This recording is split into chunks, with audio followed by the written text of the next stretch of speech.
எனக்கு அருமையானவர்களே, ஆண்டவர் நம் ரட்சிப்பின் தேவன். மீகா 7:7 பக்தன் சொல்லுகிறான், நானோ வென்றால் கர்த்தரை நோக்கி கொண்டு என் ரட்சிப்பின் தேவனுக்கு காத்திருப்பேன்.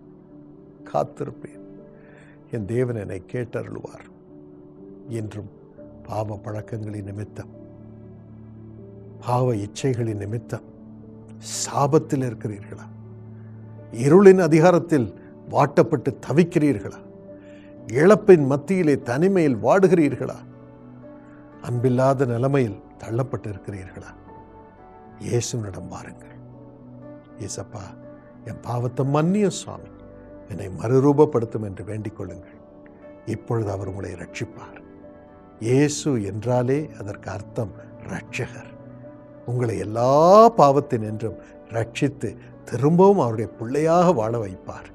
இயேசுவை நோக்கி கூப்பிடுங்கள், அவரை நோக்கி பாருங்கள். இப்பொழுது இயேசுவிடம் உங்கள் வாழ்க்கையை ஒப்புக்கொடுங்கள். உங்கள் வாழ்க்கையை மாற்றுவார். எனக்கு அருமையானவர்களே, F.J. சார்ல்ஸ் என்று பெங்களூரிலிருந்து ஒருவர் அவருடைய சாட்சியை சொன்னார். 16 வயதிலேயே குடி, கஞ்சா, சிகரெட் போன்ற எல்லா பழக்கங்களுக்கும் அடிமையானார். கெட்ட நண்பர்கள், இது நிமித்தம் எப்பொழுதும் போதையில் தான் இருப்பார். அந்த போதையின் நிமித்தம் எங்கே படுத்திருக்கோன்னே தெரியாது. குப்பை தொட்டி அடியில் போய் படுத்து கிடப்பார், குப்பைக்குள் படுத்து கிடப்பார். இந்த பழக்கங்களை விட்டுவிட வேண்டும் என்று எவ்வளவோ முயற்சி செய்தார், முடியவில்லை. நாளடைவில் சரீரத்திலே நோய், சாப்பிட ஒன்றுமில்லாத நிலைமை, சில சரீர உறுப்புகள் செயல்படாமல் போனது. இந்த நிலையில்தான் அவரை அவருடைய உறவினர் இயேசு அழைக்கிறார், KGF கூட்டத்திற்கு அழைத்து கொண்டு வந்தார்கள். அப்போ அந்த இடத்துல போய் பார்க்கும்போது ஒரு புது அனுபவம். ஏன்னா அதுதான் ஃபஸ்ட் டைம் நான் இந்த மாதிரி ஒரு மீட்டிங்கெல்லாம் பார்க்குறது. பிரதர் பால் தினகரன் அவர் அந்த கூட்டத்தில் மெசேஜ் எல்லாம் பேசின்னு இருந்தார். அப்போது அந்த மெசேஜ் நேரத்தில் கூட எனக்கு அவ்வளோ ஒரு கான்சன்ட்ரேட் கிடையாது அதில். அதனால் கொஞ்சம் அப்படியே கேட்டிருந்தேன்.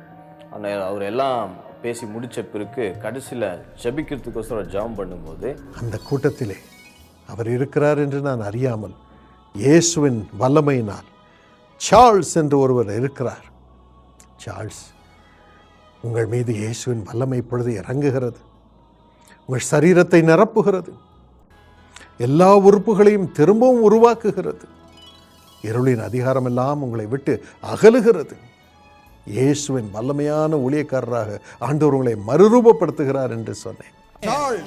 சார்ல்ஸ், இயேசுவின் வல்லமை சகோதரன் சார்ல்ஸ் உங்கள் மீது இறங்கினது.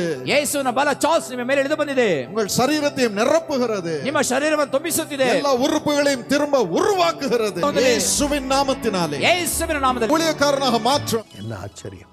ஆண்டவருடைய வல்லமை அதே நேரத்தில் அவர் மீது இறங்கியது. கெட்ட பழக்கங்கள் அன்றோடு மறைந்தன, நோய்கள் மறைந்தன, சுகம் உண்டானது. உன் பேர் என்ன பிரதர்? சார்ல்ஸ். எனக்கு ரொம்ப பலவீனம் தாக்கம், அடிக்கடி சரியா ப்ரேயர் பண்ண முடியாது, ரொம்ப பலவீனம். ஆனா இங்க வரும்போது ஆவியானவர் எனக்குள்ள சொன்ன வார்த்தை, பிசாசின் உபாதைகள் மறைவதாக, ಸೈತಾನ எல்லா ಬಾಧೆಗಳು ಮಾರ್ಪಡುವುದು இயேசுவின் நாமத்தினாலே, ಯೇಸುವಿನ ನಾಮದಲ್ಲಿ ஊழியக்காரனாக மாற்றும். நீர் அப்படி செய்வதற்காக நன்றி. ನೀನು ಹಾಗೆ ಮಾಡೋದಕ್ಕೋಸ್ಕರ ವಂದನೆ. எனக்கும் ஆண்டவருக்கும் கொஞ்சம் தூரமா இருக்கிற ஒரு கனெக்ஷன் இருந்தது.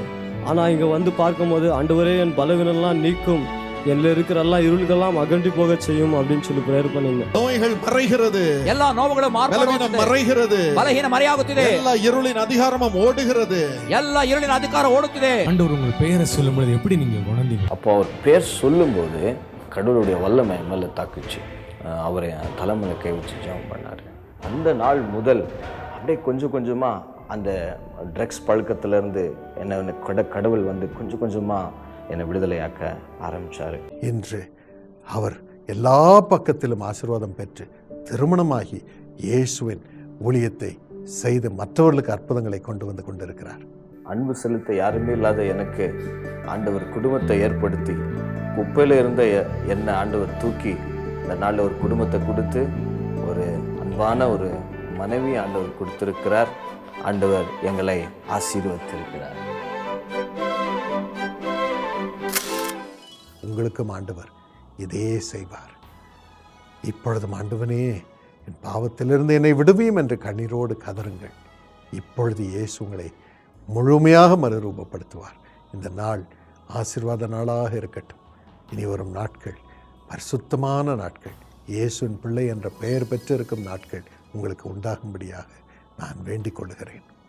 இயேசப்பா, தயவு செய்து சுவாமி, இந்த பாவ கட்டில் கட்டப்பட்டிருக்கும் ஒவ்வொருவரையும் இப்பொழுது விடுவியும் இயேசுப்பா, விடுவியும் இயேசப்பா. எனக்கு உதவி செய்யும் என்று சொல்லும் செந்தில், அவர்களுடைய காதிலே பிரச்சனை இருக்கிறது இயேசப்பா, ரெண்டையும் சுகமாக்கும்.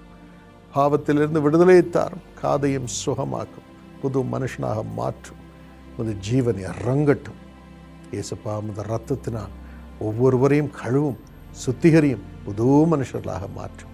மகிமை உண்டாகட்டும். பொல்லாத பிசாசு, இனி இவர்கள் வாழ்க்கையை, இவள் ஆவியை தொட்டாதே என்று உனக்கு நான் கட்டளையிடுகிறேன். இவர்களை விட்டு அகலு, உன்னை நரகத்திற்கு எறிகிறேன். இவர்களையோ இயேசுவின் மார்பிலே நான் வைக்கிறேன். அந்த இரத்தத்தை வைத்து அவர்களை கழுவி சுத்திகரிய சுவாமி. ஆசீர்வதித்து வாழவையும் இயேசுவின் நாமத்தில் ஆமென். இழந்தவைகள் எல்லாம் உங்களுக்கு 2 மடங்கு திரும்ப வரட்டும். பாக்கியம் பெருகட்டும். God bless you.